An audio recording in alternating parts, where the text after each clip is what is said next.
Imagine for a second that you spend 10,000 years drafting the ultimate ironclad legal contract with the universe. Yeah, just 10,000 years of paperwork. Right. And you are trying to guarantee that you will never, ever die. You hire the cosmic equivalent of the best lawyers.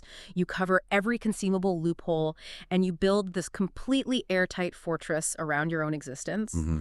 And then, after all that work, a literal child born in your own house finds the one tiny glitch in your source code and brings the entire empire crashing down. It's the ultimate nightmare for anyone who is obsessed with control. Yeah.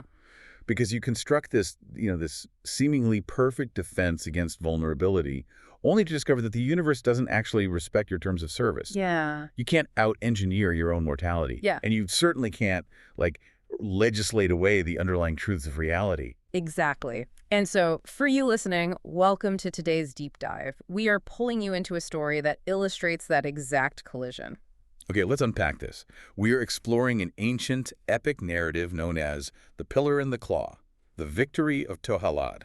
It's such a powerful text. It really is. We're going to dive into the mechanics of cosmic loopholes, the sheer, blinding arrogance of totalitarianism, and the raw power of quiet, unshakable devotion. I mean, it's not just a myth, it's a masterclass in the dangers of the ego. Right. And for anyone listening who has ever wondered how we construct our own realities, this text offers some incredible aha moments. It shows that no matter how cleverly a man builds walls to protect his ego, the truth always finds a crack. Always. And the inciting incident here is just wild. We have a king trying to literally code himself out of the natural order. Yeah, but before we even get to the hero of the story, we first have to understand the architect of this whole thing, right? The king. Exactly. The User king, Hiranyakashipu. And his descent into this crazy totalitarianism, it doesn't just start with some generic, villainous lust for power. It actually begins with a profound trauma. Oh, wait, really? Yeah. He loses his brother in a cosmic battle, and that grief, it calcifies. His heart hardens. That pain sharpens his mind into this singular, really dark ambition. So it's a defense mechanism. Totally. Right. He decides he will master existence itself, so he never, ever has to feel that vulnerability again. Wow. It's the ultimate trauma response. So he subjects himself to millennia of agonizing penance, and through sheer, terrifying force of will, he extracts a boon from Brahma, the creator deity. He essentially forces the universe to underwrite the ultimate insurance policy. Right, and the conditions he demands for this boon are so incredibly specific. Oh, they are hyper-specific. Yeah.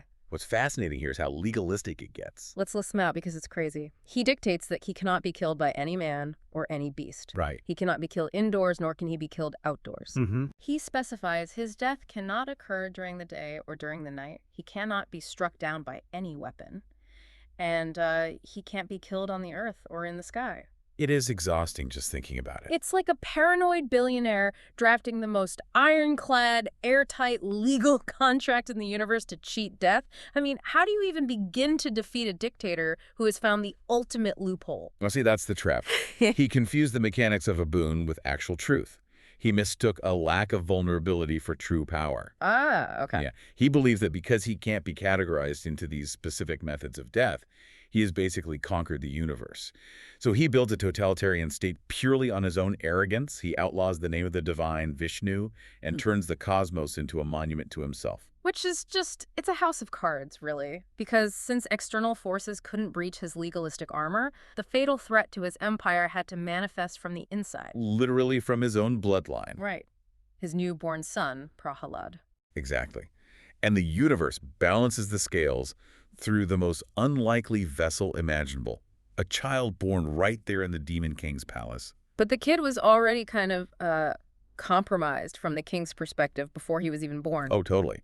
While still in the womb, Prahalad heard the celestial sage Narada, and he became completely devoted to Narayana, which is the very concept of the divine his father had outlawed. So to the king, this isn't just teenage rebellion. It's not like his kid is listening to loud music. No, it's a virus. Yeah, a virus threatening his reign.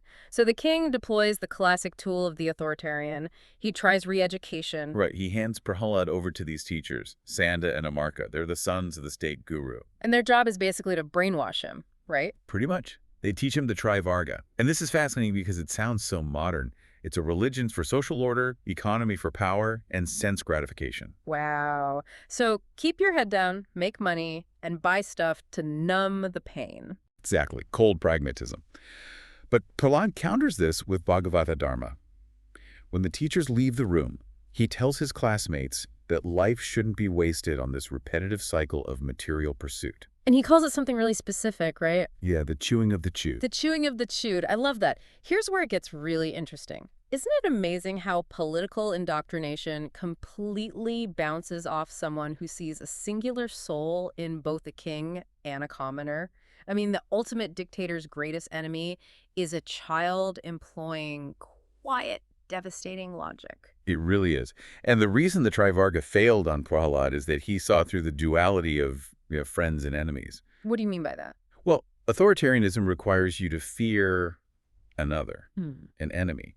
But if you see the divine in everyone, the whole system collapses. Prahalad proved that true knowledge is an absolute shield against psychological pressure. Right. But when psychological pressure and ideological re-education fail, totalitarian systems inevitably turn to violence. So how does a material king destroy a spiritually elevated child? The assassination attempts in this story are just brutal. They are. And their miraculous failures are even more striking. They throw him off cliffs. And the air turns to silk to catch him. Right. They throw him into a pit of cobras. And the snakes coil into a throne for him. Exactly. They give him lethal poison, and it turns to nectar. It's incredible. And he's not fighting back with spells or anything. He survives by entering samadhi, right? Yes, samadhi. It's a meditative trance where the internal infinite light completely eclipses external pain. He is so anchored in truth that the physical world literally cannot harm him. Which just drives the king absolutely insane. Which brings us to the climax of these executions. The king's sister, Holika. Right, holika. She has this mystical fire-immune shawl. So she sits on a pyre, pulls Prahalad onto her lap, and they light the fire. The plan is she survives, he burns. But a divine wind shifts the shawl, it flies off her, wraps around Prahalad. Holika is reduced to ash, and the boy just sits there glowing like molten gold. It's such a visceral image. It is. But wait, let me push back on this for a second. So the king relies on the mechanics of his magical boon. Holika relies on her magic shawl. But the elements themselves just ignore Holika's magic shawl just because Prahalad has pure intent. It feels like the rules just change. Well, if we connect this to the bigger picture, we see that the elements respond to purity of intent, not the mechanics of a spell. Okay, so it's not a glitch, it's a feature. Exactly. Magic and boons are material hacks. Devotion is the actual source code. And this exact moment, by the way, became the foundation of the Holi festival. Oh, wow. Yeah. The red symbolizes the king's impending end. The white is the ash of Holika. And all those vibrant colors represent a world allowed to breathe and dance again after the tyrant's grip is broken. That is so cool. I never put that together. But, the ideological war still hasn't ended. It finally boils down to one ultimate physical confrontation about the nature of reality itself. The scene in the assembly hall? Right. The king is furious. The assassinations have failed. Is the divine truly everywhere, even in cold, dead stone? That's the ultimate question here. And the atmosphere is so tense, it's twilight. The air in the assembly hall is heavy. It smells like ozone. The king is just mocking Prahalad. He demands to know, is your god in this pillar? And Prahalad says yes. So the king, in a fit of rage, smashes the central pillar with his iron mace. And the pillar just detonates. The text says it's with the sound of 1,000 thunderclaps. It's this terrifying, universe-shaking noise. And out of the rubble steps Narsimha, the fourth avatar. Narsimha is a towering paradox. He is this terrifying mix of golden fur, human muscle, and a halo of actual fire. Right. And the battle is completely one-sided. The king's weapons just shatter like glass against Narsimha. So what does this all mean? I just marvel at the sheer creativity of divine justice here. Narsimha acts as the ultimate cosmic hacker, finding the exact blind spots in the king's foolproof contract. Oh, the divine logic of the loophole kill is brilliant. Let's break it down. Yes, please. So the king said, not indoors or outdoors. So Narsimha drags him to the threshold of the doorway. Boom. Neither in nor out. Right. The king said, not on earth or in the sky. So Narsimha suspends him on his lap. Wow. He said, not during day or night. The battle happens at twilight. Just perfect timing. And finally, no weapons. So Narsimha uses his fingernails. They are tools of nature, not weapons of war. Every single condition of the contract is met, and every single condition is bypassed. He literally dismantled the legalism piece by piece. Exactly. But, the violent dismantling of the king's ego is complete, but destruction alone doesn't restore balance to the universe.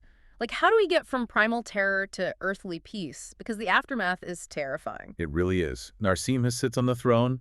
His bloody mane is heaving. The gods themselves are frozen in terror. The fury is so intense it threatens to consume the entire cosmos. Right. He's basically redlining the universe. Yes. And the turning point is Prahalad. This little boy steps through the wreckage, totally unafraid, and touches the Avatar's blood-stained paws. It's such a wild contrast. You have the goriest, most violent destruction of an ego, immediately followed by the tenderest, most compassionate moment of a lion man stroking a child's head. And it works. Narsimha's predatory fire turns into deep, fatherly compassion. The blood of the tyrant is washed away by the tears of the devotee. And Prahalad is coronated. He roots power back in dharma rather than desire. This raises an important question about the nature of liberation. How so? Because the physical tearing of the king's chest, as brutal as it sounds, was actually absolute liberation. Wait, liberation for the king? Yes. His soul was purified by the touch of the divine. It was finally freed from its prison of pride. But the child's touch was the only thing capable of bridging that divine wrath and earthly peace. It's just a stunning metaphor. Which brings us to the ultimate takeaway for you, listening to this deep dive. This isn't just an ancient saga of demons and avatars. It is a profound metaphor for how we consume and construct information today. Absolutely. We are reminded that human life is a rare vessel. It shouldn't be wasted on the chewing of the chewed. We spend so much time building our own little ironclad contracts, our own walls to protect our egos. Yeah, we really do. And I want to leave everyone with a final, lingering question to explore on your own. Go for it. Think about the pillars in your own life. What rigid beliefs or ironclad boons have you built around your own ego to make yourself feel invincible? And what might emerge if you allowed a little bit of truth to finally crack that stone? That is the perfect place to leave it. Thank you for joining us on this deep dive. Keep seeking the truth in your own deep dives, and we'll catch you next time.